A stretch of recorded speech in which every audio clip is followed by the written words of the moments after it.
চিন্তা করতে রাসূলের রোজায় যখন লাইন দিয়া হাজার হাজার লক্ষ লক্ষ হাজিরা ঢুকে আমার রাসূলকে সালাম দেওয়ার জন্য।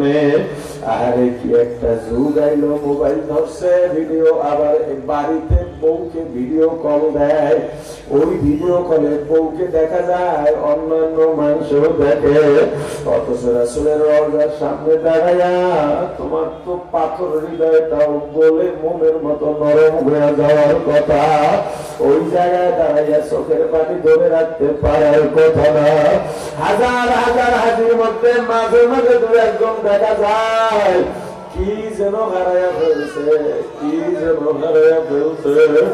রাসূলের রওজার সামনে দাঁড়িয়ে পাগলের মতো করে শুধু গাল বাইয়া বাইয়া পানি পড়ে, আর মনের কত মাধুরী মিশে সালাম দেয়। আসসালাতু ওয়াসসালামু আলাইকা ইয়া রাসূলুল্লাহ, আসসালাতু ওয়াসসালামু আলাইকা ইয়া হাবিবাল্লাহ, আসসালাতু ওয়াসসালামু আলাইকা ইয়া শাফিআল মুযনিবিন, আসসালাতু ওয়াসসালামু আলাইকা ইয়া রাহমাতাল লিল আলামিন।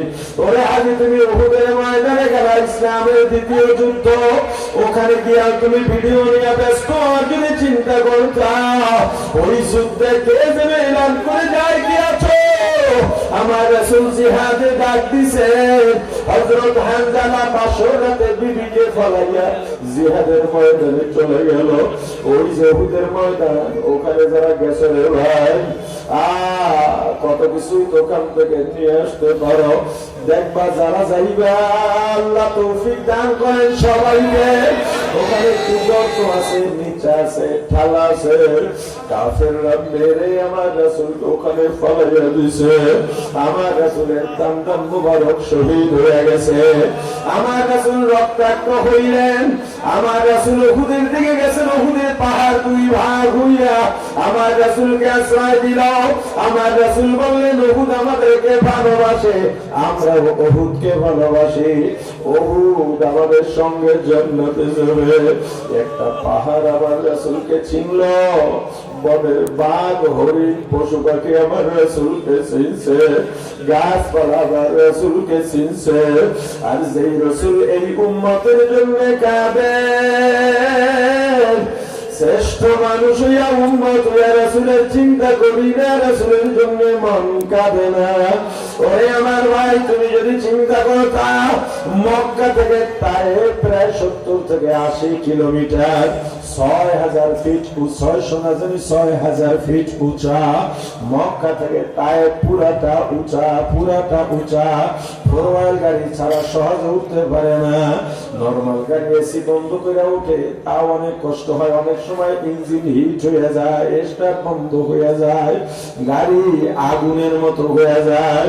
তুমি ওখানে যাও বুড়ির বাড়ি দেখতে, বুড়ির বাড়ি নিয়েও ইখতিলাফ আছে, ওটা বুড়ির বাড়ি না, তবুও ধরে নিলাম। তুমি ওখানে গেলা, গিয়া পাহাড়টার ভিডিও করে নিয়ে আসছো, আঙুরের বাগান খোঁজো, ওই বেদানার বাগান খোঁজো, কিন্তু ওই জায়গায় তায়েফে ঢোকার আগে একটা ছোট্ট গাছ আছে, গাছটা একটা বাউন্ডারি দেওয়া, ছোট নিচা করে আমার রাসূলকে তায়েফের দুষ্ট কাফেররা ওই জায়গায় মেরে ফেলায় দিছিল। আরে আমার রাসূল তায়েফে গেলেন, দুইটা দিক লক্ষ্য করে চিন্তা করে, আমার রাসূলের দুধ মায়ের একটা সম্পর্ক আছে তায়েফের সঙ্গে, আর একটা শ্বশুর বাড়ির সম্পর্ক তায়েফের সঙ্গে। আমার রাসূল চিন্তা করছেন এখানে গেলে আমার কথা বলা শুনবে, ফলাইয়া দেবে না। 3 দিন মতন করে 10 দিন আমার রাসূল বের হন নাই, কোনো দাওয়াতও দেন নাই। 3 দিন পরে আমার রাসূল বের হয়ে ডাক দিলেন, ও তায়েফ পাশে আসো, আসো, আমাকে আল্লাহ রিসালাত দিয়া পাঠাইছেন, তোমাদের তাওহীদের পথে ডাকতেছি, মুক্তির পথে ডাকতেছি, এসো। একটা কাফের দিন কবুল করে নাই, তায়েফের প্রান্তরে নবীজি যেদিন দিনের দাওয়াত দিতে যান, সেদিন নবীজি আমার কত আঘাত সহিলেন এতিমে নবীজি সেদিন, কত আঘাত সহিলেন হয়ে অসহায়। তায়েফের প্রান্তরে নবীজি যেদিন দিনের দাওয়াত দিতে যান, যায় দেখে সাথে নিলেন, 3টি দিনে দাওয়াত দিলেন। একটা কাফের দিন করল না কবুল, বরং পাগল বলিয়া দিল তাড়াইয়া, পাগল বলিয়া দিল তাড়াইয়া।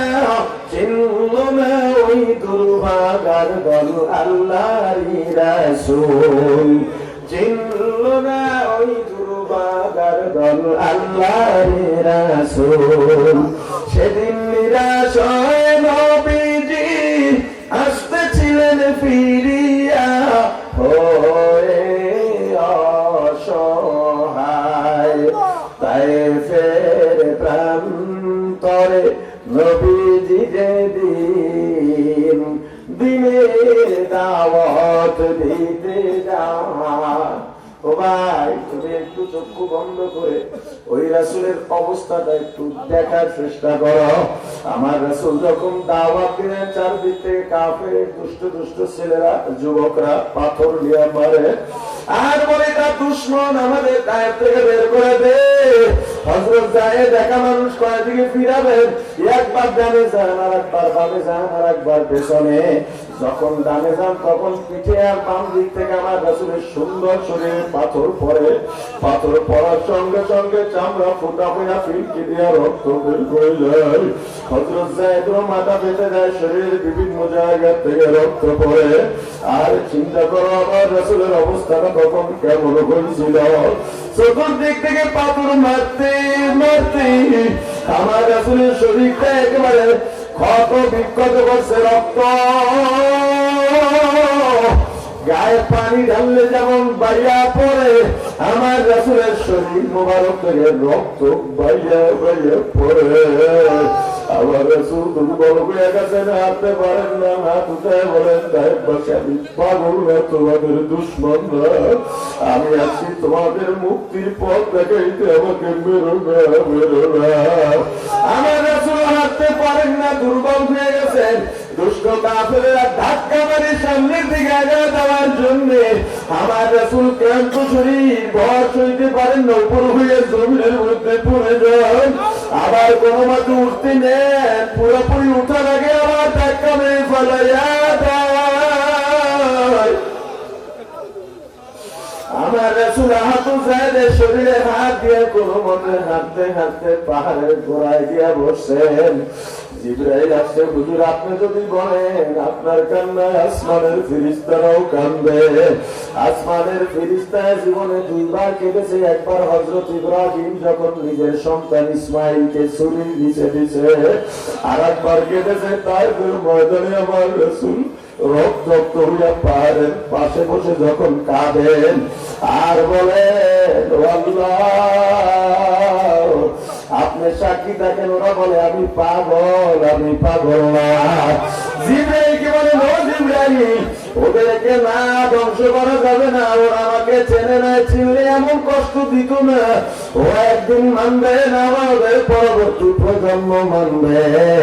আমার রাসূল এত দয়া রাসূল, ওই রাসূলের পছন্দ সুন্নাত তরিকায় চলা, ওই রাসূলের পছন্দ রাষ্ট্রীয় ভাবে দ্বীন কায়েম করা।